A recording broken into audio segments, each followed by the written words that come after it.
हवाले से बात की।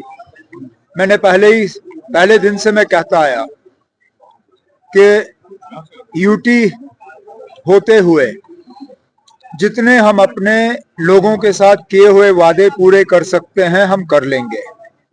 इस सिलसिले में चाहे रिजर्वेशन को रिव्यू करके उसमें तब्दीली लाना, कैबिनेट सब कमेटी जिसकी निगरानी सकीना यत्तू साहिबा कर रही थी, उन्होंने अपना काम मुकम्मल करके अपना रिपोर्ट कैबिनेट के सामने पेश किया।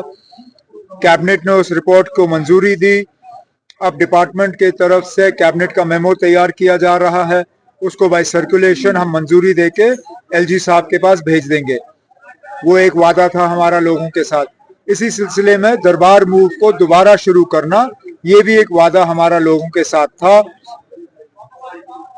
लगभग 3 हफ्ते पहले जब कैबिनेट की मीटिंग हुई, उस मीटिंग के दौरान ये फैसला लिया गया। वो फैसला एलजी साहब को भेजा गया। जैसे ही एलजी साहब का दस्तखत फाइल पे हमें वापस मिला, हमने वो ऑर्डर जारी किया है और 2021 के बाद दोबारा जम्मू और श्रीनगर को इस दरबार मूव के जरिए जो है जोड़ा जा रहा है। जिस तरह कल बाबा मुफ्ती ने कहा कि जो राज्यसभा की 4 विषय हैं हम कुछ शरायत रखे, मैंने राज्यसभा और खासकर महबूबा मुफ्ती साहिबा के बयान को लेके मुझसे इसमें जम्मू में पूछा गया और मैंने जम्मू के प्रेस कॉन्फ्रेंस के दौरान अपने जवाब में यही कहा जो मैं आज फिर दोहराऊंगा। असेंबली में कौन सा बिल आएगा और कौन सा नहीं आएगा, इसका फैसला स्पीकर साहब करेंगे।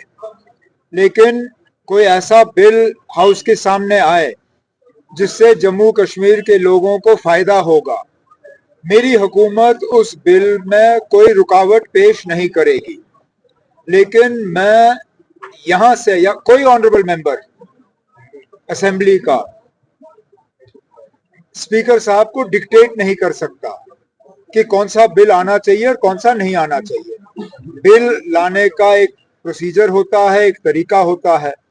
जो भी अच्छे बिल होंगे उन पे हम जरूर जो है मदद करेंगे। सर लैंड राइटर्स बिल वो कह रहे हैं, लैंड राइटर्स बिल हम लाएंगे। जो भी बिल, उस तरह का बिल तो मेरे भी एक साथी ने लाया है, तनवीर सादिक साहब का भी एक इसी तरह का बिल है कि जो हमारा पुराना कानून था 2019 से पहले, जिसको 2021 में तब्दील किया गया, लैंड ग्रांट्स एक्ट, उसको दुरुस्त किया जाना चाहिए।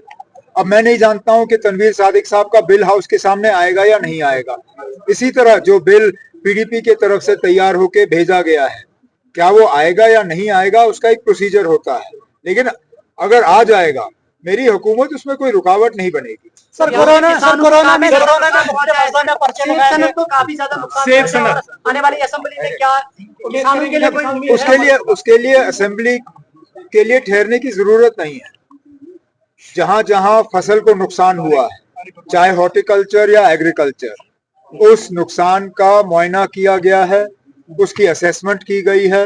अब उस चीज को लेके मरकज की हुकूमत के साथ बात चल रही है कि एक पैकेज जो है, जिस तरह बाकी रियासतों को दिया गया है, जम्मू कश्मीर को भी एक खसूसी पैकेज मिलना चाहिए, ताकि जो सड़कों का नुकसान हुआ है, जहां पुल बह गए हैं, जहां लोगों के मकानात को नुकसान हुआ है, जहां एग्रीकल्चर हॉर्टिकल्चर को नुकसान हुआ है, इसके लिए हमें एक पैकेज मिले ताकि हम जो लोग इससे मुतासिर हैं उन्हें हम मुआवजा जो है दे पाए। सर कोरोना में मुख्तलिफ अजला में जो पर्चे लगाए गए उनके वायलेशन पर, तो वो अभी रिवोक नहीं किए गए। तो आप सरकार ने वादा दिया था ऐसे पर्चे जो लगाए गए हैं उनको रिवोक किया जाए, उनको खत्म किया जाएगा, लेकिन अभी भी वो काम नहीं हो रहा। सर प्लीज, ना पुलिस ना लॉ एंड ऑर्डर फिलहाल इस हुकूमत के पास है। वो इख्तियारात वो हमें मिले और जरूर जो बाकी हमारे किए हुए वादे हैं उनको भी हम पूरा करेंगे।